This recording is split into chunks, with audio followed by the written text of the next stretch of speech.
அனைவருக்கும் வணக்கம். எல்லாரும் எப்படி இருக்கீங்க? நாங்க ரொம்பவே நல்லாருக்கோம். இந்த நாள் இனிய நாளாக அமைய எல்லாருக்குமே வாழ்த்துக்கள். இன்னைக்கு நம்ம வீடியோல என்ன பார்க்க போறோம் அப்படின்னா, சனிக்கிழமை ஸ்பெஷல் தான். சனிக்கிழமை நம்ம வீட்ல என்ன சமைச்சோம் அப்படின்னு. சனிக்கிழமைனாவே பெரும்பாலும் நம்ம வீட்ல வந்துட்டு மீன் தான். இன்னைக்கு என்ன ஐடியால போனோம் அப்படின்னா, கண்டிப்பா வாவல் இருந்தா வாங்கலாம் அப்படின்னு நெனச்சுட்டே போனோம். ஃபர்ஸ்ட்டு ஒரு கடைக்கு போயிட்டு பார்த்தா அங்க வந்துட்டு இல்ல. வெறும் வெல மீனு, அப்புறமா வந்துட்டு ஊளி அந்த மாரி தான் இருந்துச்சு. அப்புறம் இன்னொரு கடைக்கு போயிட்டு என்ன வாங்கினோன்னா இது கிழங்கா கிழங்கா மீன் வந்துட்டு குழம்புக்கு வாங்கிட்டு கருப்பு வாவல் இருந்துச்சு. அது வந்துட்டு வறுவலுக்கு வாங்கியாச்சு வழக்கம் போல். கிழங்கா வந்துட்டு 1.5 கிலோ, வாவல் வந்துட்டு 1.5 கிலோ.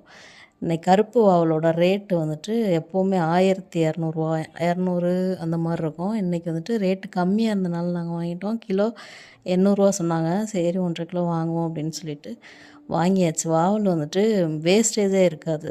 எப்படி சொல்கிறது, சுத்தமாக முள்ளே இருக்காது. அப்படியே எடுத்து கேக் மாதிரி சாப்பிட்டுட்டே இருக்கலாம். வழக்கம் போல் வந்துட்டு வெளியில் வந்துட்டு மசாலா தடவி வெயிலில் வச்சுட்டு அதுக்கப்புறமா வந்துட்டு குழம்பு வைக்க வந்தாச்சு. வழக்கம் போல் நம்ம வீட்டு ஸ்டைலில் மீன் குழம்பு எப்படி வைக்கிறது அப்படின்னா, ஏற்கனவே நிறையா வாட்டி சொல்லியாச்சு.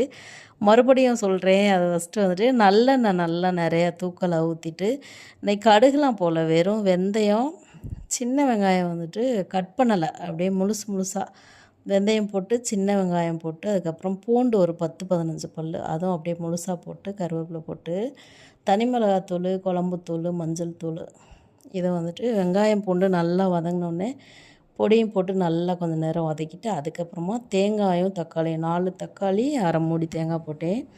ரெண்டையும் ஒன்றா அரைச்சிட்டு அந்த இதை வந்துட்டு அந்த பொடி போட்ட உடனே அதையும் போட்டு அந்த அரைச்ச விழுதையும் போட்டுறணும். அதை போட்டுட்டு உடனேலாம் புளி ஊற்றக்கூடாது. கொஞ்சம் நேரம் அப்படியே ஒரு 10 நிமிஷம் சிம்மிலேயே வச்சிட்டோன்னா, அதுக்கப்புறம் எண்ணெயெல்லாம் வந்துட்டு நல்லா பிரிஞ்சு வந்துடும். எண்ணெய் நல்லா பிரிஞ்சு வந்துச்சுன்னா தான் குழம்பு ரொம்ப நேரம் கொதிக்க தேவையில்ல. டக்குன்னு கொதிச்ச உடனே மீனை போட்டு இறக்கிடலாம். ஏன்னா மசாலாலாம் ஃபுல்லாக தான் வதங்கி வந்துடுதுல. அதனால் வந்துட்டு குழம்பு ரொம்ப நேரம் வந்துட்டு கொதிக்கணும் அப்படின்ற அவசியம் இல்லை. அதனால் தண்ணி வந்துட்டு நிறைய ஊற்ற தேவையில்ல. எண்ணெயெல்லாம் நல்லா பிரிஞ்சு வந்தோடனே புளி ஊற்றிட்டு குழம்பு வந்துட்டு தண்ணியாக வைக்காமல் நமக்கு எவ்வளோ தேவையோ அவ்வளோ வச்சிடலாம். ஏன்னா ஒரு 5 நிமிஷம் கொதிச்சா போதும். அப்படியே மறுபடியும் மீனை போட்டுடலாம். மீனை வந்துட்டு போட்டு மறுபடியும் ஒரு 5 நிமிஷம் சிம்மில் வச்சா போதும். மீன் வேகிற டைமே வந்துட்டு 4 நிமிஷம் 5 நிமிஷம் அவ்வளோதான் ஆகும். குழம்பு ஆல்ரெடி வந்துட்டு மசாலாலாம் எண்ணெய் பிரிஞ்சு வந்தனால அதுவுமே ரொம்ப நேரம் கொதிக்க தேவையில்ல. கிழங்கா மீன் வந்துட்டு போட்டாச்சு. குழம்புக்கு மேலே மீன் தான் அநியாயத்துக்கு மிதந்துக்கிட்டு கிடந்தது. அதுக்கப்புறமா வறுவலும் பண்ணிடலாம் அப்படின்னு சொல்லிட்டு வழக்கம் போல் இன்றைக்கி வந்து தோசை சட்டியில் பண்ணலை, சட்டிலே போட்டு எடுத்தாச்சு. கருவேப்பிலை எலாபரேட்டாக வழக்கம் போல் தூவி எடுத்தாக்கும். பார்க்கும்போதே அவ்வளோ அழகாக இருந்துச்சு வாவல். வாவல் வந்துட்டு நீங்களும் ட்ரை பண்ணி பாருங்கள். இன்றைக்கி ஒயிட் வாவல் கிடைக்கும் அப்படின்னு சொல்லிட்டு பார்த்தோம். அது கிடைக்கல. கருப்பு வாவல் தான் இருந்துச்சு. இருந்தாலும் கொஞ்சம் பெரிய பெரிய சைஸாக இருந்துச்சு. கொஞ்சம் சின்னதாக இருந்தால் முழு மீனாக வாங்கி வறுக்கலாம் அப்படின்னு ஒரு ஐடியாவில் இருந்தேன் நான். ரொம்ப பெருசாக இருந்தனால முழு மீன் வறுக்க முடியாது. சரின்னு சொல்லிட்டு கட் பண்ணி வாங்கிட்டு வந்தாச்சு.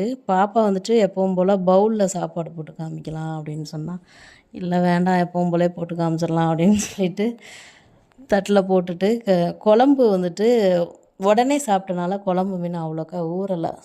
நைட்டுக்காக சாப்பிட்டா இன்னும் கொஞ்சம் நல்லா ஊறி நல்லாயிருக்கும்னு நினைக்கிறேன்.